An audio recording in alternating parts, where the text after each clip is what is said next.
let's see if we are live. Checking in here onto my channel to look for the stream and looking, and okay, I'm still seeing a loading screen for coming soon. But assuming the rest of the world isn't in that same condition, I'm going to just kick through my social medias here real fast. And I'm going to go ahead and just real fast. So, oh hey, it looks like I'm live now. Awesome. So, mic check. Sounds like that's all coming through. A-okay. I can drop my volume down. Wow, what a copy. I can drop my volume down here like that. And I've got that already, and it looks like the stream looks good. So let me go ahead and clear that. Hey, my name is Phil Kearney. What's up? I create role-playing games. I illustrate them, and I publish them online. And we are creating an adventure for Eberron called Crystals of Mabar. It's for 5th edition, Dungeons and Dragons, characters level 7 and 8. 4 to 5 characters, level 7 and 8. Right, okay, so we're creating creature tokens right now, just to get through the spiel of stuff. If you're on the X Twitter platform, I'm at Phil Kearney here. Coupons, images that I've created, look-sees, works in progress, and opportunities to participate in upcoming playtests. So at Phil Kearney on the X Twitter platform, and here on YouTube, subscribe. New subscribers, thanks a lot, guys. Like, subscribe, hit the bell icon for notification of when I am live in the future. Here's the entire playlist for all 336 episodes. My Discord community, Patreon, my X Twitter is there, and let's see. Oh yeah, a slew of books that I've created. There you go. So let's just go ahead and get to work today. Book cover. We built that around episode 40. You can check that out in the Wayback Machine. Right now we are illustrating a Ultraloth being born from a ritual that completes as the centerpiece of the adventure. Let's go up here. I've got 26 of the 100 pages finished in layout so far. I've got the intro and all the setup stuff done. I've got the last 2 appendices done. I still need to do appendix 1 is monsters, the new monsters stat blocks. I'm just going to hang out a little bit longer with that to see if we get more information about what stat blocks are supposed to look like, and hopefully the DMG will provide more guidance on what that formatting is for 2024 before we continue moving forward. So I'm leaving the stat blocks till the end. What am I doing on this screen right now? I am trying to find tokens, NPCs. I want Emerald Claw cultists, so I think that should be under the NPCs. Yeah, it is. Okay, cool. So let's drop this in here like that.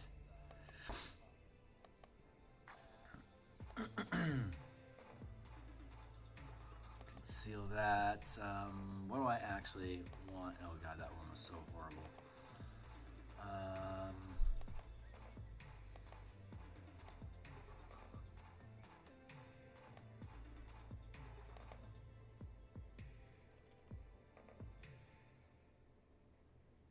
So there he is.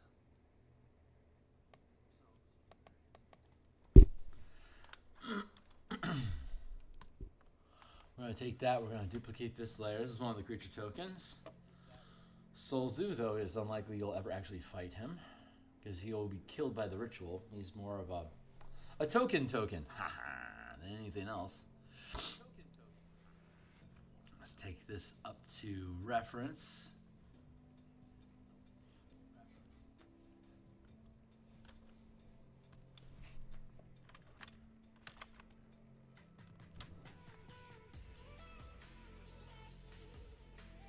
Oh, that's pretty monochrome. All right, noted.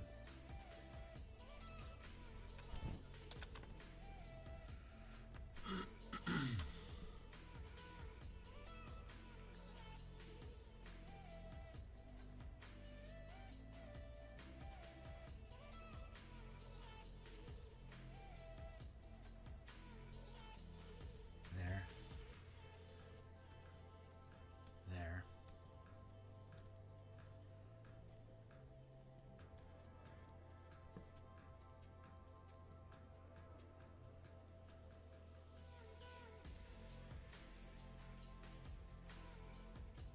is actually going on? There we go.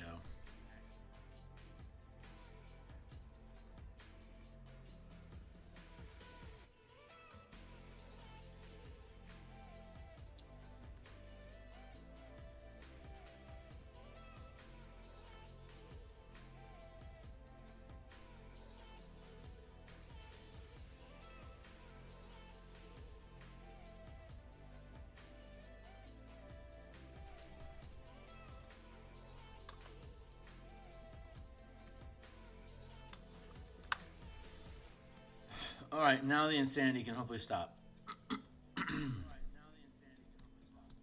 There. Okay, finally. That is base skin. Let's go with Serum.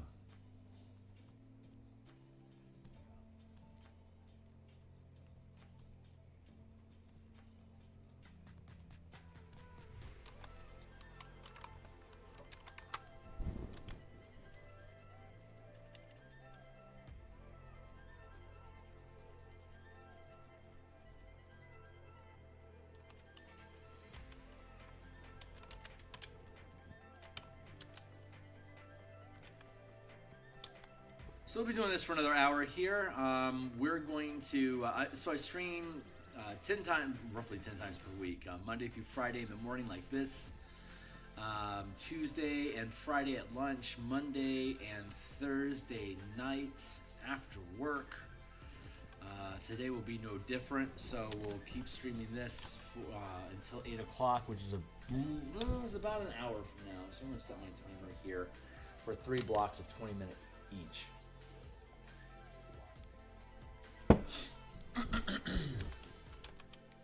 And then tonight we'll be back. We're going to continue the Martial Powers project, developing magic items using the new powers that we've been creating. And if we can get through that tonight, then we'll move on to monster templates, using powers to increase the power of the monsters that characters face. And it looks like so far with where we're seeing monsters at with 2024, we're going to need monsters to do more damage to keep up with the characters. It seems like Wizards is leaning more into the power fantasy by, I guess, making creatures weaker. I don't know. Beasts in the player's handbook are weaker, but that's because those are things that that players can polymorph into. So they're going to make them weaker. But those are also just beasts, which is also interesting because that's like de-escalating the threat of beasts in the game in general, and that still allows us opportunity to see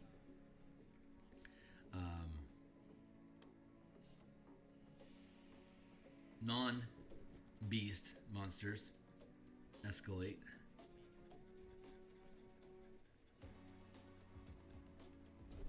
But like the dragon was no more powerful than it was in 2014 from ways of the green dragon that we've seen the stat block for. So not holding out high hope here that we're going to see Wizards properly balance combat. But I could be wrong. And if I am, I will admit it. I'm concerned though.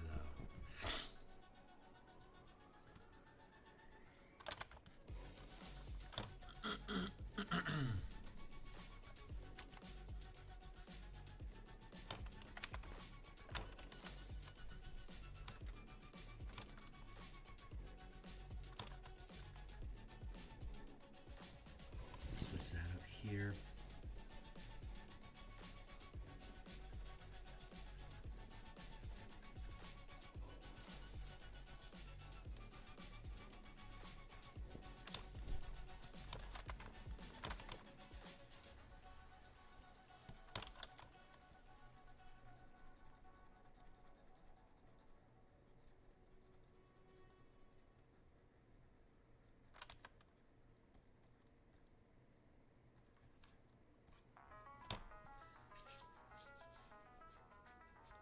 Okay, so far so good.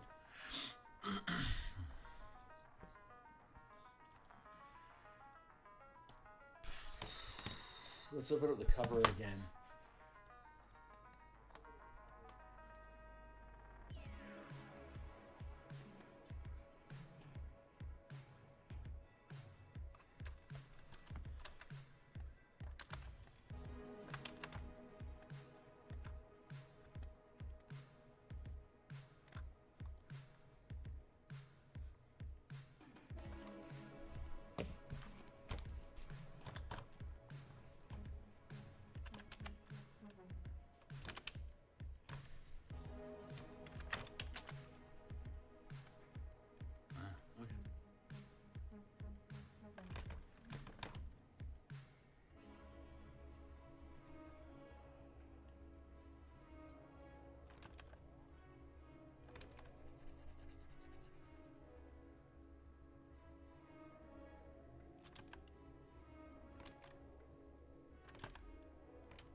Figuring things out.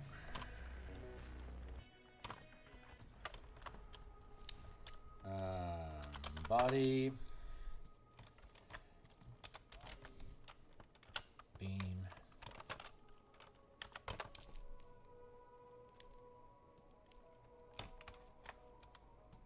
And crystal.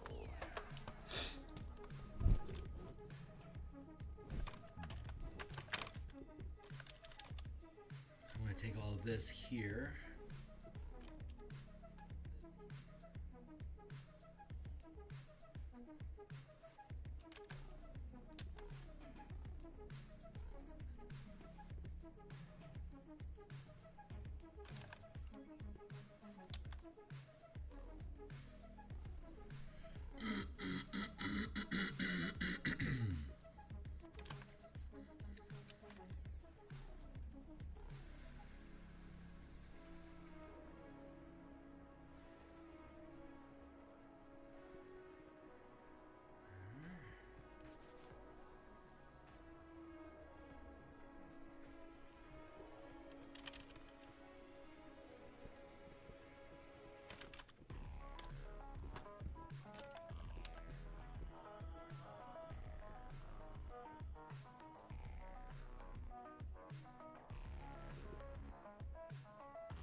So, how the body color right now?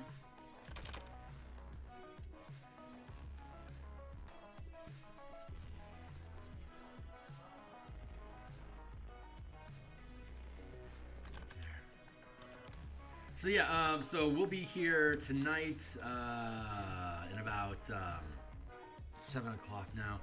In about 10 hours, like around maybe 5 o'clock, 5 o'clock Seattle time. Which will be 8 o'clock East Coast time. We'll be back on doing Martial Power Magic Item Design. We'll be doing... I will not be here tomorrow morning. I have to go downtown early, so I have to skip tomorrow my morning Eberron stream like this. We'll have to skip it. We'll be back. I will be back from downtown. I want to say I should be back like around 2 o'clock Seattle time and back on, which would be 5 o'clock East Coast. I should be back on online and actually done for the day. I'm going downtown and I'm taking the rest of the day off. So by the time I can get back up here, it'll probably be 2 o'clock. I'll be able to stream till 5, so I could potentially have 3 hours of stream tomorrow afternoon, which should give us plenty of time to complete magic items and the monster templates. On Wednesday morning, when we're back here doing Eberron, I will. I'll have. This is the last day we're going to work on the Yugoloth period. Tomorrow, sorry, we're skipping tomorrow Eberron. When we come back on Wednesday,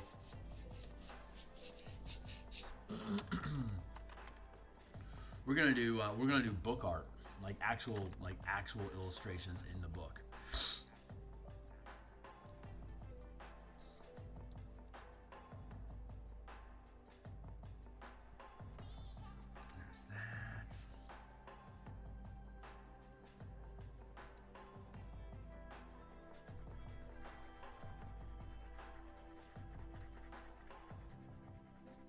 Ooh, wait a second. No, I have to go downtown on Wednesday also. I won't be able to do Eberron art in the morning, but I will have the rest of the afternoon. No, God, I'm going to be here. Oh, God, yeah, I'm going to be downtown all day on Wednesday, so I will not be here on Tuesday. We'll stream magic items and stuff on Tuesday. I will not be here in the morning on Wednesday either. Oy, and I won't be back on, I will not be doing, I won't be doing artwork on Wednesday either. Jesus. So I won't actually get to start in on the layouts for this until Thursday this week. That's right, my week is all jumbled. Every 4 months I have work that I do downtown. Or every 3 months, every quarter, I have work that I do downtown, and it's anywhere from 1 to 3 days that I end up having to disappear from the stream. And this month, it's twice, Monday and Wednesday, and then on Thursday, I actually have a half day on Thursday, so I can, I'll be around till 10 o'clock tomorrow. On Thursday, and then Friday we'll be back to normal. So I'll have Thursday morning, I'll be able to stream.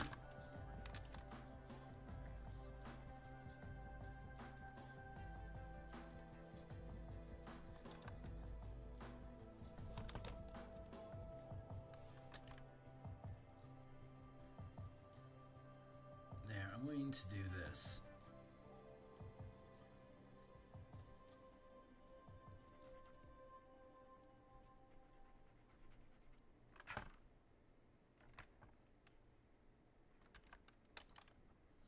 I'm going to fill in all these little bobs and bibs that we have.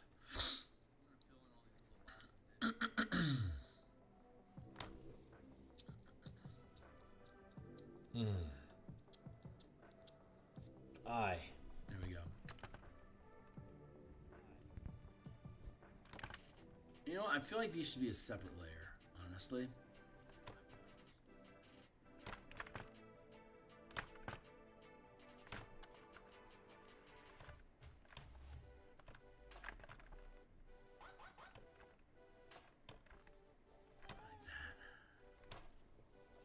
So yeah, we've got 26 of the pages done. We're going to start doing page stuff.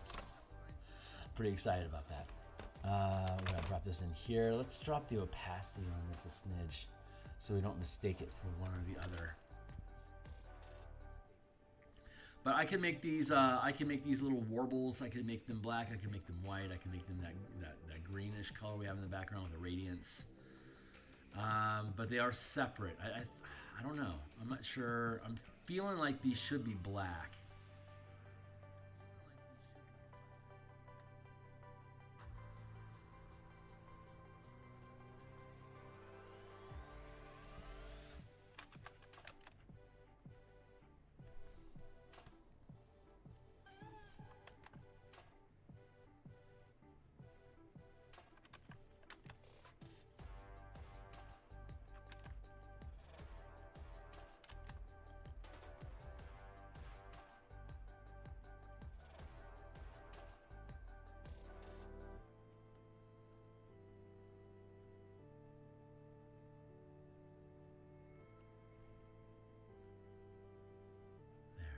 Yeah, we're just gonna keep doing this.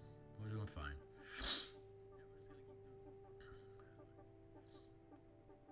So I've got 70 some odd pages still to resolve. I believe 8 of which,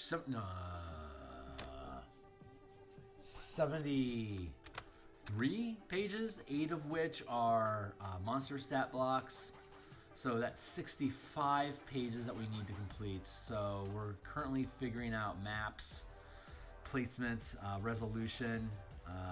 There's an issue with Microsoft Word being your PDF of, that you place images into, and that the resolution, well, you can have any resolution that you want. When you put images into Word, if they aren't 72 DPI, thank you. They don't read map lines properly, so you have to reduce the resolution of large images down to a lower,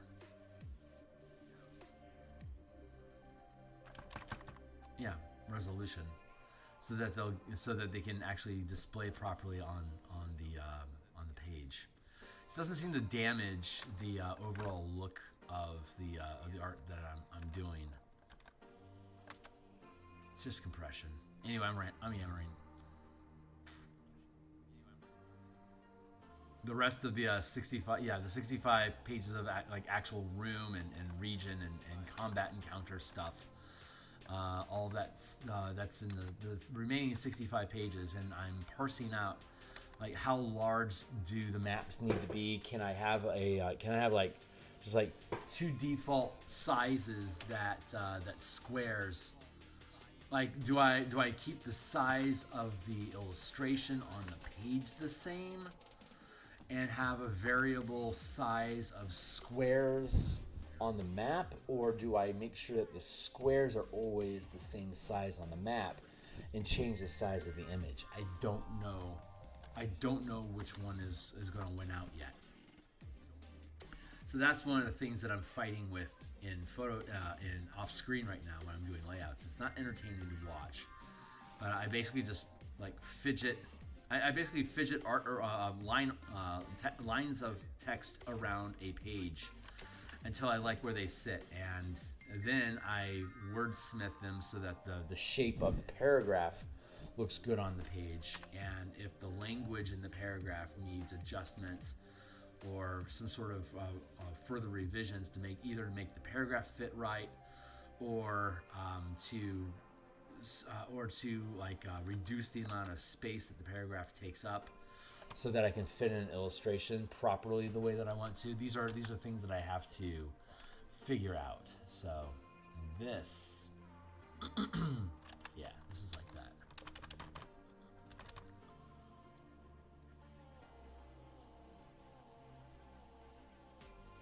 But since I've got a quarter of the book done already, and I'm running out of tokens to build, I want to take a break from doing tokens, because God, we've been doing so many fucking tokens. So many tokens. We'll have an opportunity to fill in more tokens later. But I can switch the beat and just do like actual page art for a while. And dressing, we need to do page dressing. We get to figure out like the background color of the actual pages of art in the book, and create a navigation bar. It'll be fun. We're gonna have a lot of fun.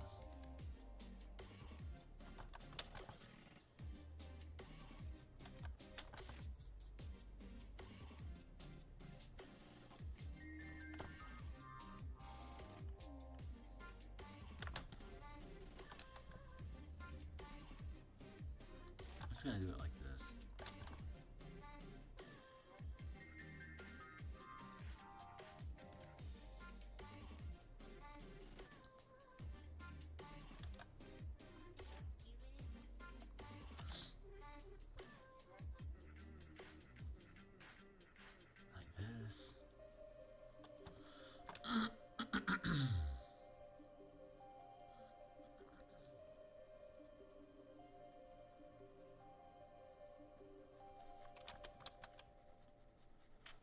Yeah, we're just kind of following our gut here.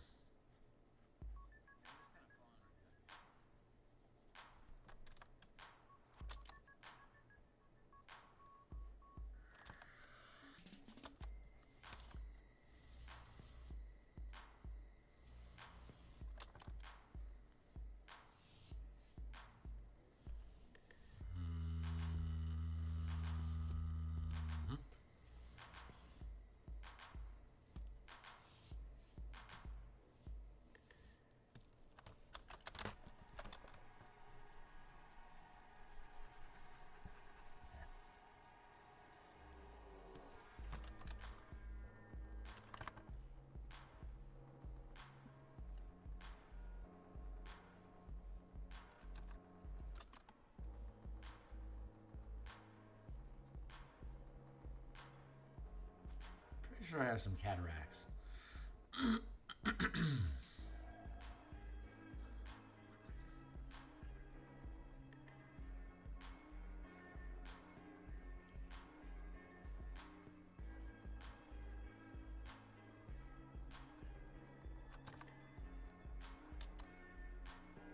Keep seeing little warbles in my vision.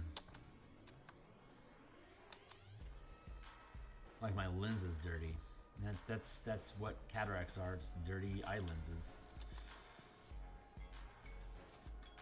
So I'll have to go do probably in the next year or so. I'll have to go to an eye doctor and have those burned off. 40 minutes to go.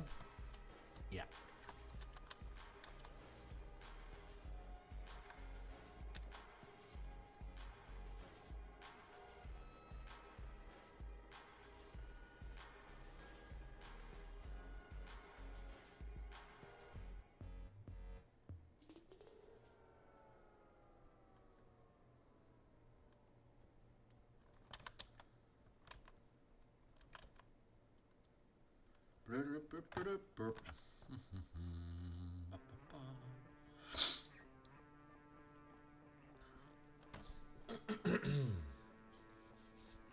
I'm making these basically flat blocks of color, but when we go back in and we stylize this stuff, I can do some airbrushing techniques to have these things blend into each other. So we'll have this, we have this color, we have the white, we have the black-ish, and we have the green. And I can make those bleed into each other with some acid-style airbrushing as we go along. But I want to get all the shapes defined so that, we're putting these crystal things in the front, and that's a reduced opacity. All right, so like when we actually build this out, we will have this all be hard-lined, reflective crystal stuff down here. And then the stuff that's rising off of it is like necrotic energy that's like dissipating from within the egg.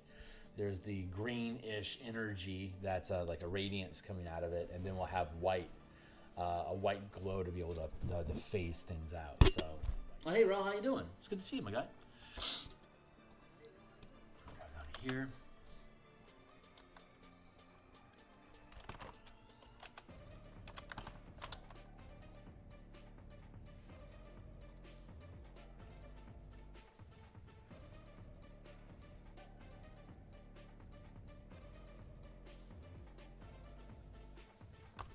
Text. Speaking to someone else online and had your stream on. Yeah, right on, man. Well, appreciate your helping lift the signal. Thank you.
Yeah, I like that.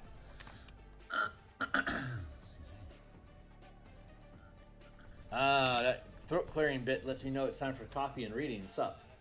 So, from a demon perspective, do you mean 5e specifically?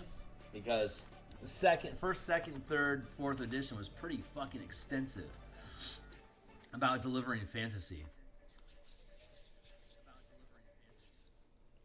Like third edition, okay, mechanically third edition turned out so much content that I never needed to homebrew. I'll take that back. I homebrewed once 4th edition came out, I started homebrewing different design ideas for the martial powers back in 3rd edition, which is where a lot of my spell point mechanic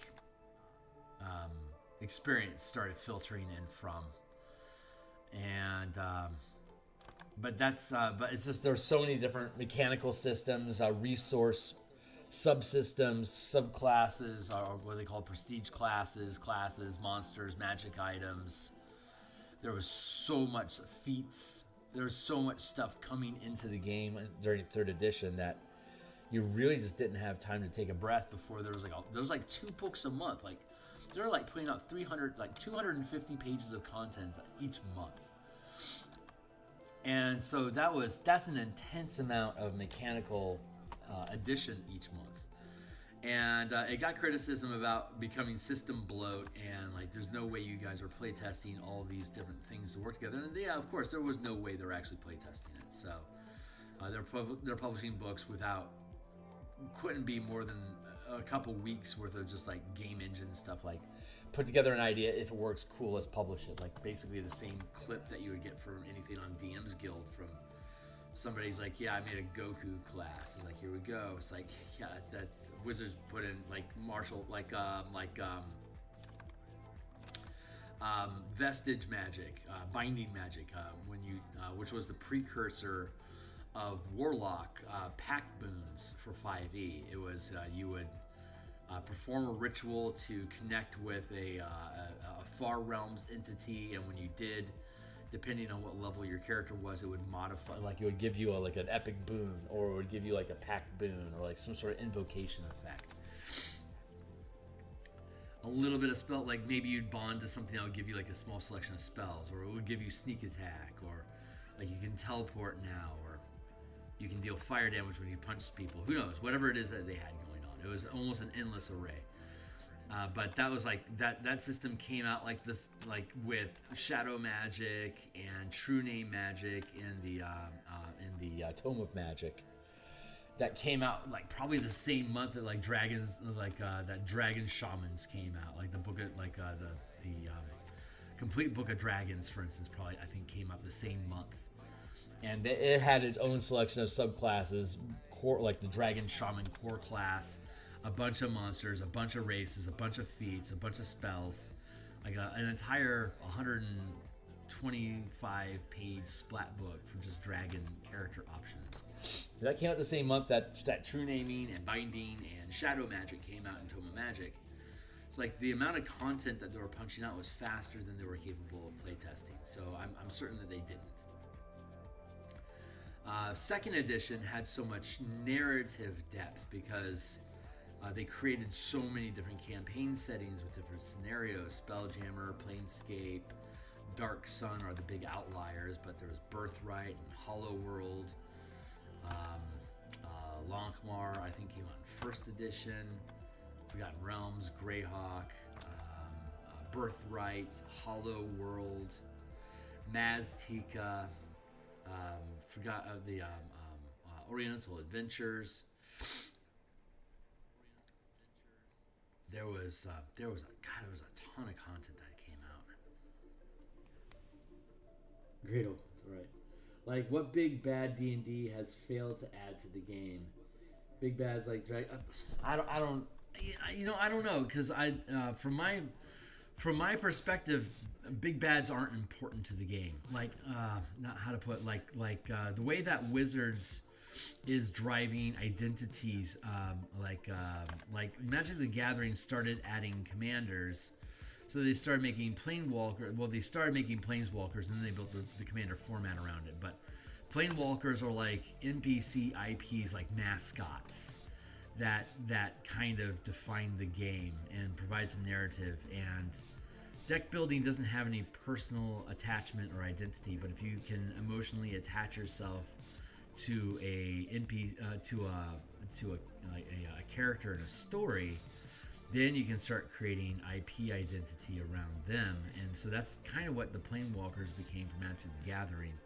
And you can kind of see that Wizards is trying to build identity branding around the NPC villains in like Vecna and then like all the name casters like Mordenkainen and stuff like that. But like the only people that give a fuck about that stuff is our collectors, lifestyle gamers, not actual gamers.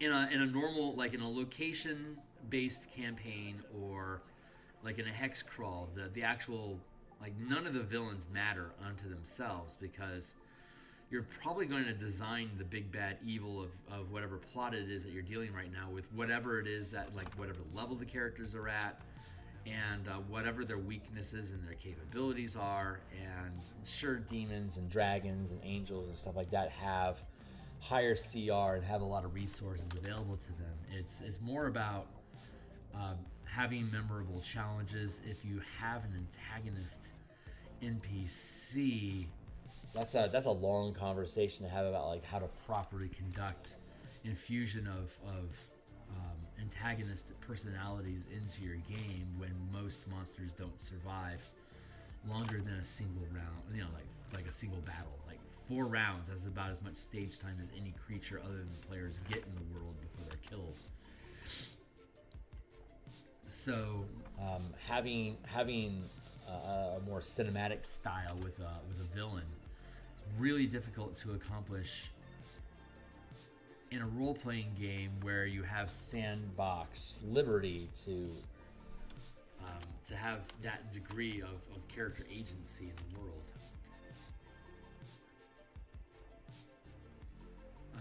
But I would say that, like, instead of saying like what failed in those fronts, I would say that Wizards has yet to present compelling material that says they understand how powerful players are or how powerful characters are.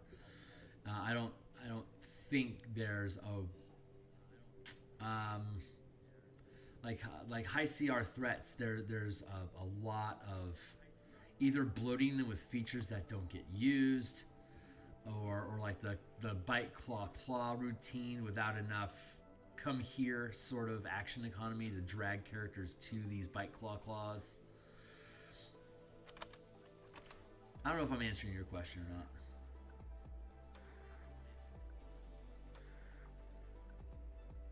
Am I answering your question? Like regular people and lifestyle gamers would be lore fanatics, for example.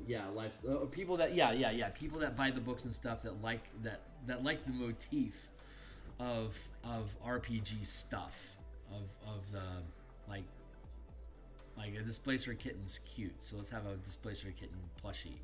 The lifestyle is generally like people will engage in lifestyle more if they can't actually play.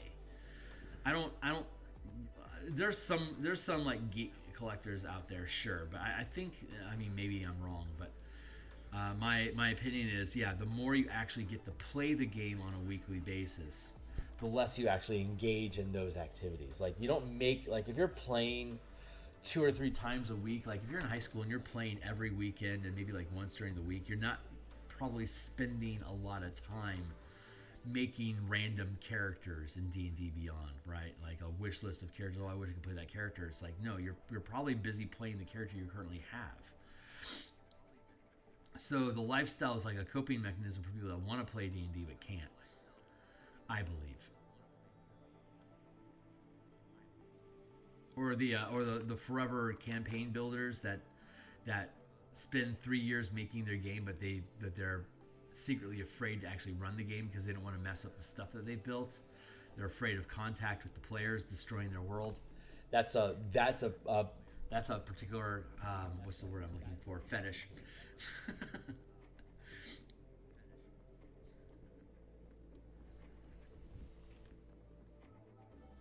It's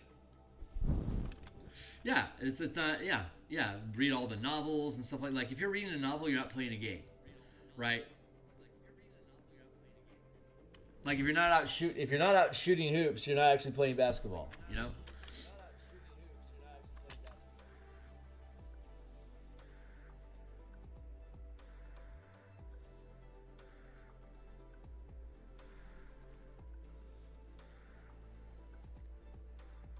I know this because I didn't have a group for a little while in the late 90s, and I made characters all the time when I didn't get to play D&D, because it was like, oh, this would be a cool character to build. How far can I take this idea? Not far enough. It's not the same. It gets boring after a while.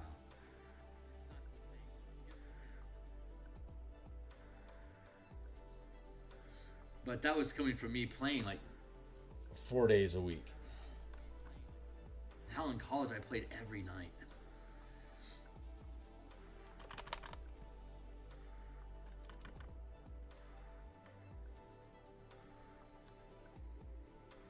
That was a lot of gaming.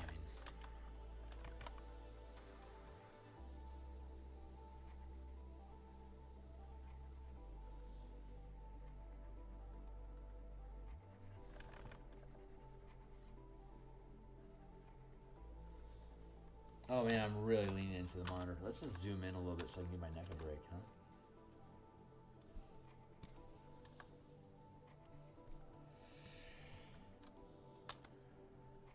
What's up? Sure. I'm not saying everyone that collects doesn't play. I mean, there's exceptions to everything. I'm just saying if you don't get to play, but you are if you are a role-playing enthusiast, you're more likely to be collecting stuff or doing like side hobby activity. Of course, exceptions exist. And AJ is a pretty cool guy.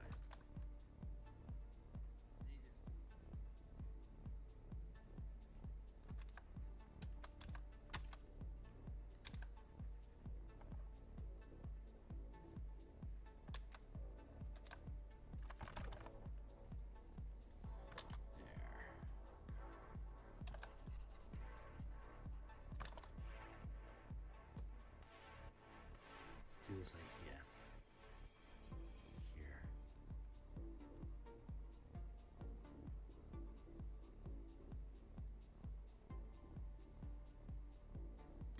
That roll. Like that.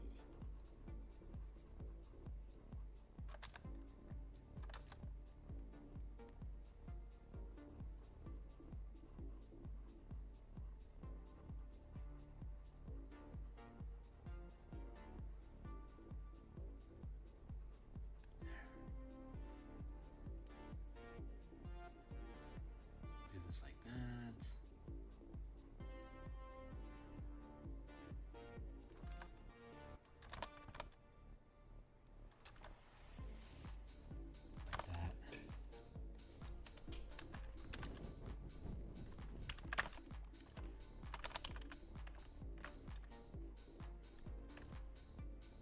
Here. Okay, we almost got this stuff done. I'm trying to. My brain is processing through like, what do I need to do first? Do I do the lighting on the Yugoloth that's crouching amongst this effect, or do I continue with the lighting on this effect to then reflect off of the crouching Yugoloth?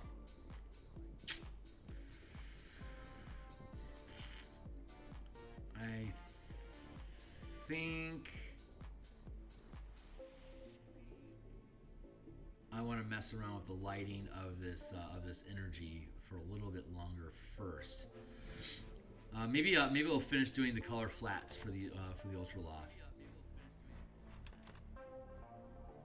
and then we'll just continue working this stuff in around it. These blarbles here are going to have a different effect than this crystal crunch that's going on down here.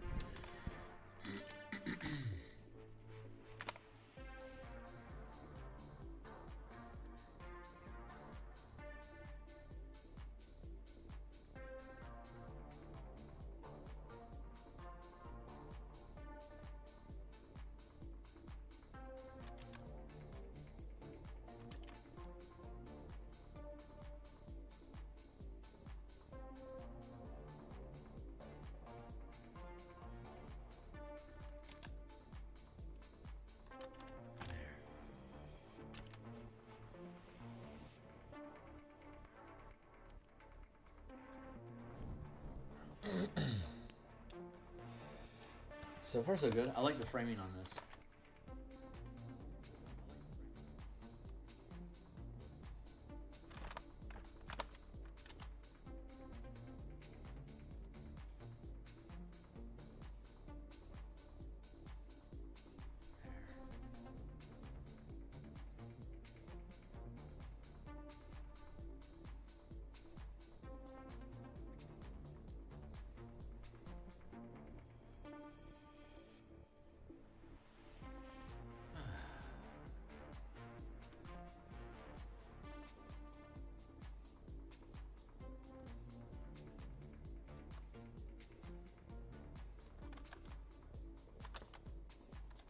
Sorry, my brain just wants to be a little quiet right now. I don't know what's going on.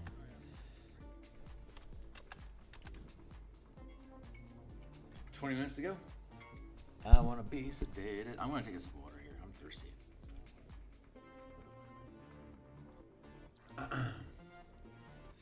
Honestly, I feel Wizards should just make new IP personalities for their own D&D. It will more game was never meant before. Yeah, no, they really weren't.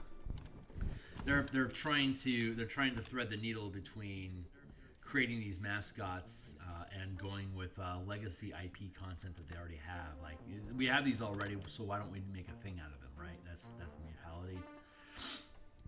But yeah, I personally don't give a shit about any of these NPCs. Like, the game isn't about the NPCs. It's about your characters. It's about your characters. It's like if it was a game where you didn't have your own, like what's an example? Like Legend of Zelda, right? You don't really think about your own character in Legend of Zelda. You think about Link because you're running around as Link all the time. Your identity in Legend of Zelda is I am Link. I am portraying Link. I am using Link as my avatar. It's not like you create your own character inside of Legend of Zelda. And the card game Magic the Gathering doesn't have any personal identity at all because it's a deck building game. Like, what if you just do a land destruction deck? There's no personalities in there. It's just a fucking card game, and it's not supposed to have personalities. So I understand them trying to make planeswalkers into mascots, but D&D is literally you're making your own team. You're making your own character with a personality, with a table that tells you, like, if you want to roll up their personality, you can have a random personality, or you can make up your own, whatever.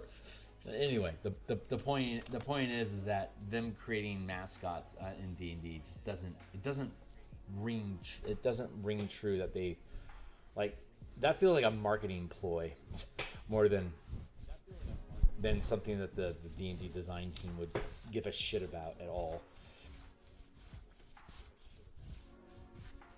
But hey, who am I? What do I know? Let's do this. I like this framing a little bit more.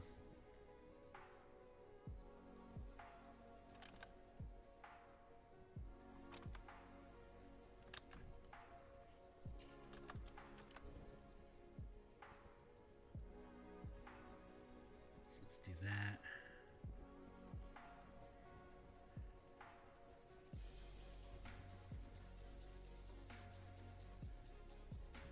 Should really, yeah, I like that.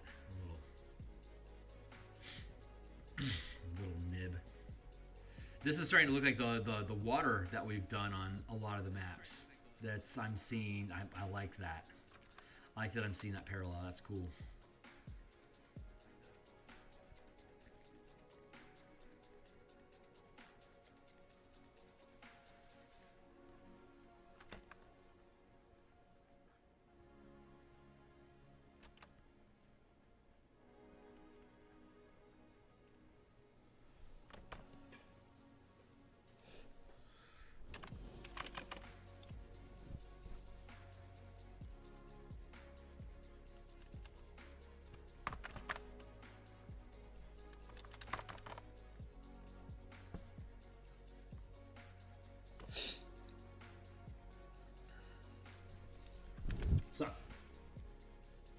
Yeah.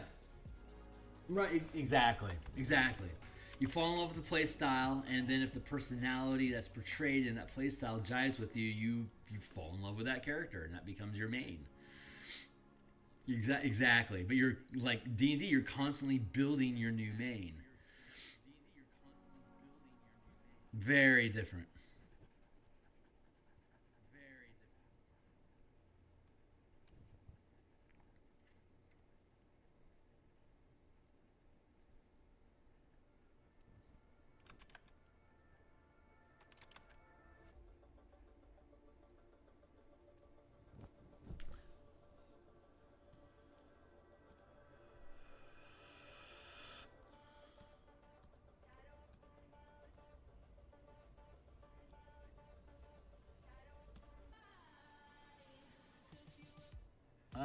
Crystal body.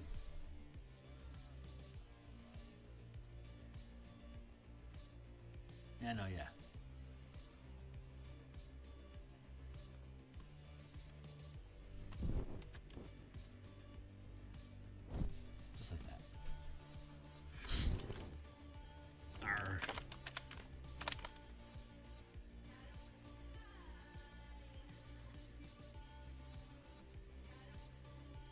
Yeah, I didn't realize it, but we're literally doing the same thing that we do for water. So if for anyone that hasn't seen the water effects that I've done before, give me a hot second here and I'll serve you up some.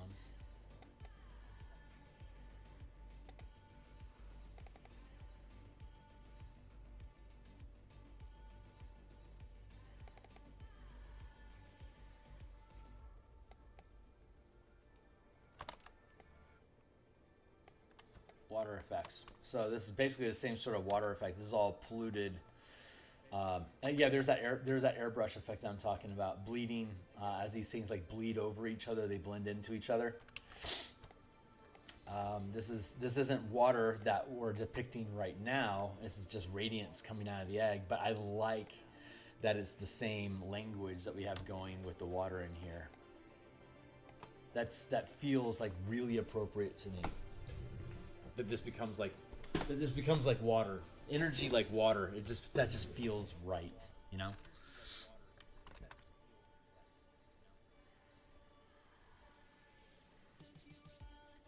So I'm just gonna keep building these things out at this point, like as though they were like those water puddles. God, we spent so many hours making those puddles. It's fun seeing them become relevant again here like this. So many hours drawing water. Fuck.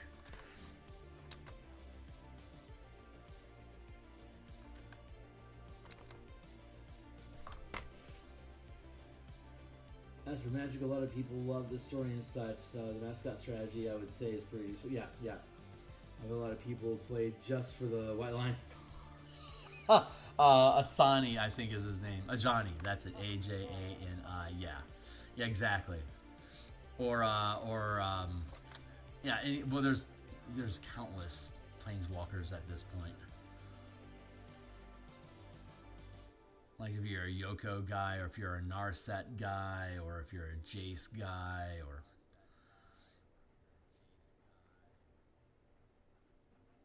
if you fancy Liliana.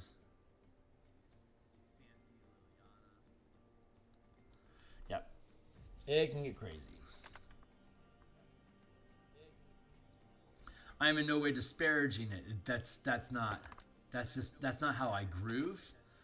And I've personally noticed the difference. Like when I'm not gaming, I do that glomming onto identities and like we're talking about, like building characters and stuff. It's as a result of not having a group.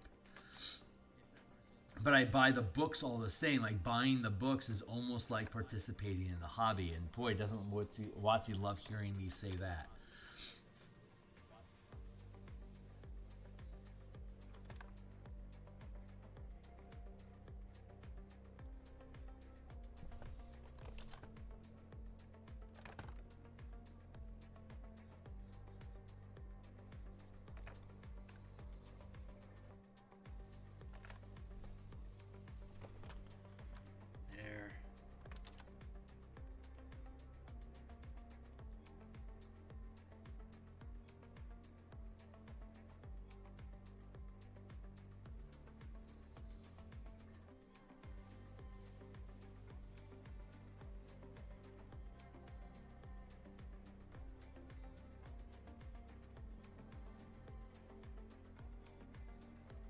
There's too much vertical move, like horizontal stuff going on here, so I have to thicken up all this stuff so that it's coming.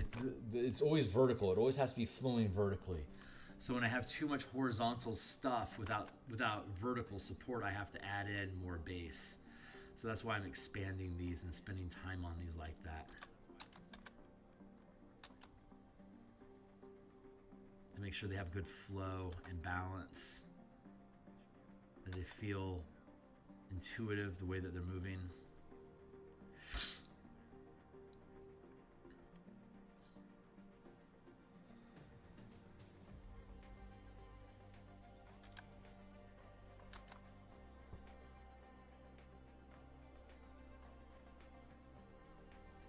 Let's fill that in here. Like that.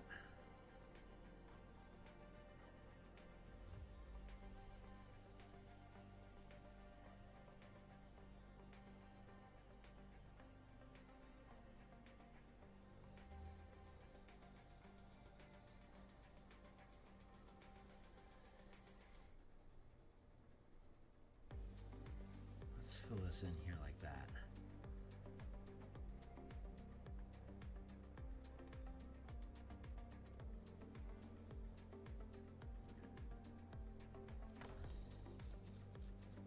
We can fill that in. Hold on. Let's do this.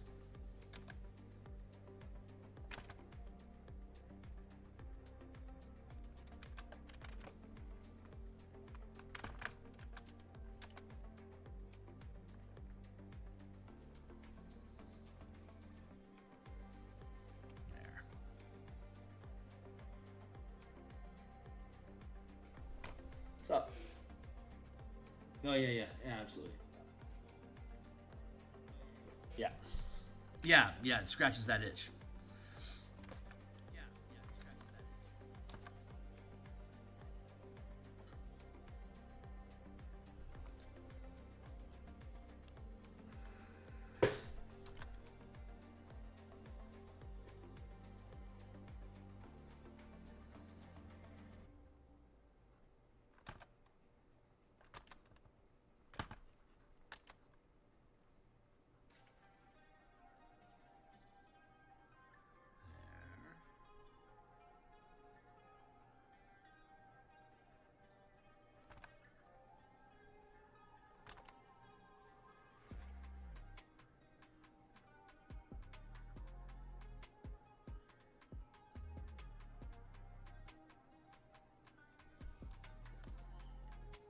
Feels, I see that feels off balance. I have to.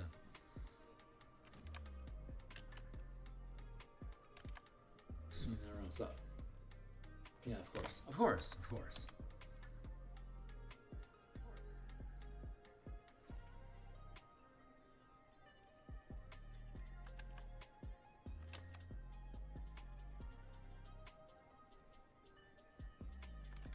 It's this big bad mentality, I think, is where the problem is actually at. The term location-based adventuring has been resurfacing in my vocabulary recently, and I've been seeing it showing up in YouTube videos as well. So, chicken and egg. But the idea of a location-based adventure is when you're basically you create a dungeon or a keep or a castle or a tower or a town or whatever, and that location is where the adventure takes place, and you don't leave that location until you're finished with the adventure. Then you move on to another location with another adventure with another set of villains, and the villains don't leave that location. Where you find them is where you're going to kill them, so they don't have a chance to leave and go do something someplace else. So the idea of it, like in this adventure that we're designing, everything takes place within a 20-mile area.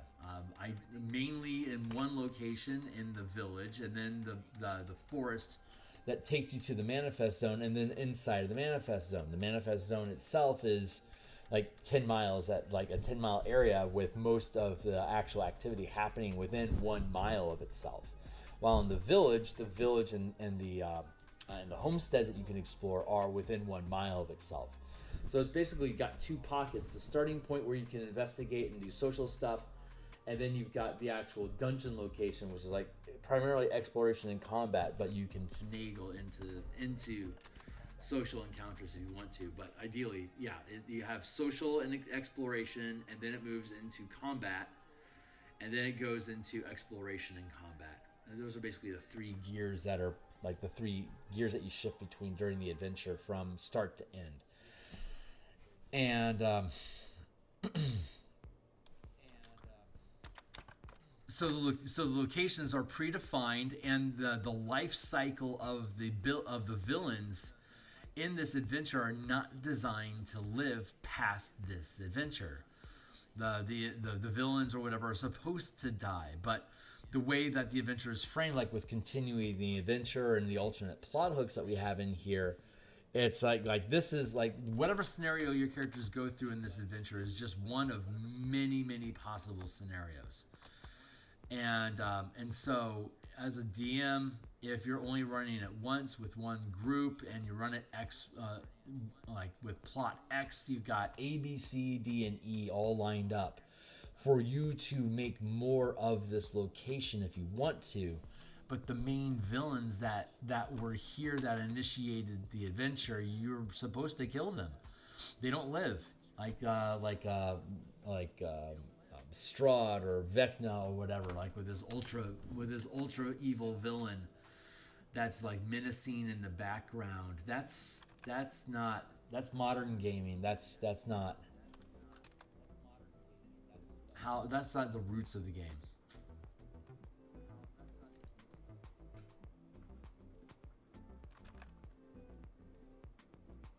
Like when you weave enough locations together, so like one adventure will be like 32 pages, and like there's one villain, there's one adventure, there's just one group of minions, there's one thing that your characters go in, and you mess up, and then there's a bunch of side shenanigans that you can do while you're there. Here's some suggestions. Blah blah blah blah blah blah blah. The way that the hardbound Wizards of the 5e Wizards adventures are built. It's like they're aware of that, so like they're trying to put a bunch of different like small location dungeons that could be anywhere from like just a few pages to like 40 pages, something like that, and trying to retain a consistent villain throughout all the different beats as a pressure that you're building towards as a campaign to defeat that single big bad, dealing with a bunch of shenanigans along the way, but it's all very contrived. Because you're having to steer the people towards this final confrontation with this big bad that you're trying to build up over the course of the adventure with varying levels of success in portraying them. So I understand why they make these big flagship adventure books. But I don't think they've provided enough context to make those like a really good idea, which is why so many of them feel kind of ho-hum. But selling big books like that is going to create a unified experience for the community. Like, have you played Curse of Strahd? Or like, not as opposed to like, hey, did you play the windmill in Curse of Strahd? Like, that's very, very specific. Yeah, I played Curse of Strahd. What did you guys do in that sandbox adventure, right? There's different pieces of it that can become like the overall adventure is what they want to sell you, the Curse of Strahd book. And then each team is going to experience different encounters and stuff inside of Curse of Strahd differently. So if you only run it once, you're only going to use a portion of the material that's in that book. Which is why it's such a popular book to DM, because there's so many different ways that you can play it. And with the rise of professional DMing, replayable content is important to that market. The players that are looking for adventures, like a professional DM wants to master the story that they're telling for the people that are paying for the experience. So the more times you run an adventure, the better you get at them. Whether they're a one-shot or part of something bigger, depending on how you frame your client's adventure.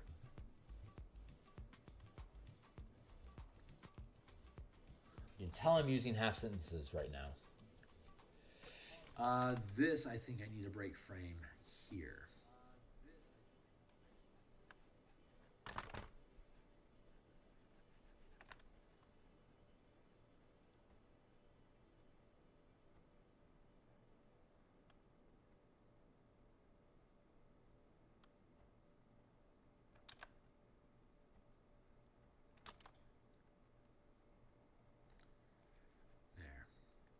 I've started watching Travelers on Netflix again. Travelers was a Netflix-created series. I think it lasted 3 seasons. I haven't double-checked, but it's basically about people coming back in time to save the world from being destroyed. Pretty straightforward, but the way that they do it, it's a great storyline. Netflix, Travelers, highly recommended. Highly recommend that TV show. Or series. I guess they're just series now. I don't know how we... Anyway, I'm going to... That's it. I got to bounce for the day. I'm going to be back tonight in about 10 hours. I'll be back on We'll do some more martial power stuff tonight.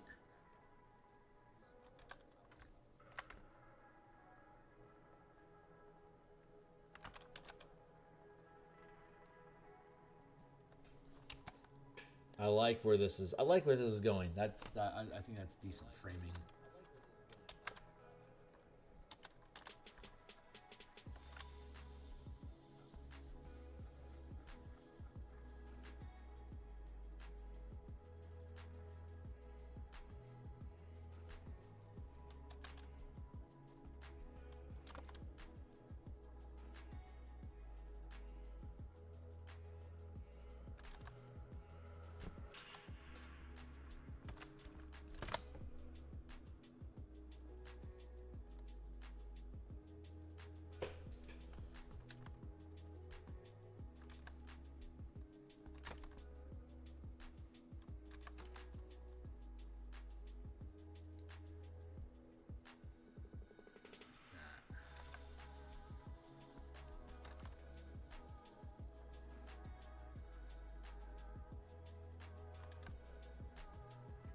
All right, I gotta get out of here.